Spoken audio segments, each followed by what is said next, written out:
اللہ کی کتاب کا فیصلہ یہ ہے کہ اگر آپ چاہتے ہیں کہ میرے بعد میرے بچے کسی پریشانی کا شکار نہ ہوں تو اس کے لیے باپ کا امیر ہونا ضروری نہیں، باپ کا نیک ہونا ضروری ہے۔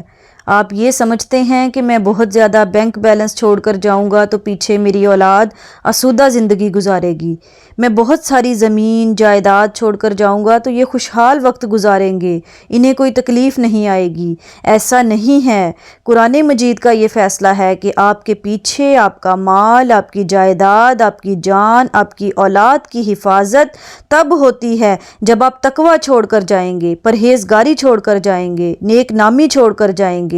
دنیا کا فانی مال کبھی کسی کو دائمی سکون نہیں دے سکتا، لیکن ایک نیک باپ کی دعائیں، کردار اور نیک نامی اس کی نسلوں کو فائدہ پہنچاتی ہے۔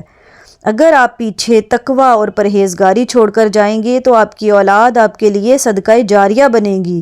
نیک ماں باپ کی نیک اولادیں۔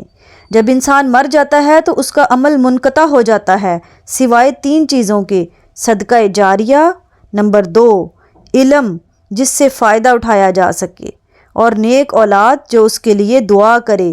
حضرت عبداللہ بن عمر رضی اللہ عنہ فرماتے ہیں کہ سب سے بہترین چیز جو باپ اپنی اولاد کو دے سکتا ہے وہ بہترین اخلاق کو تربیت ہے۔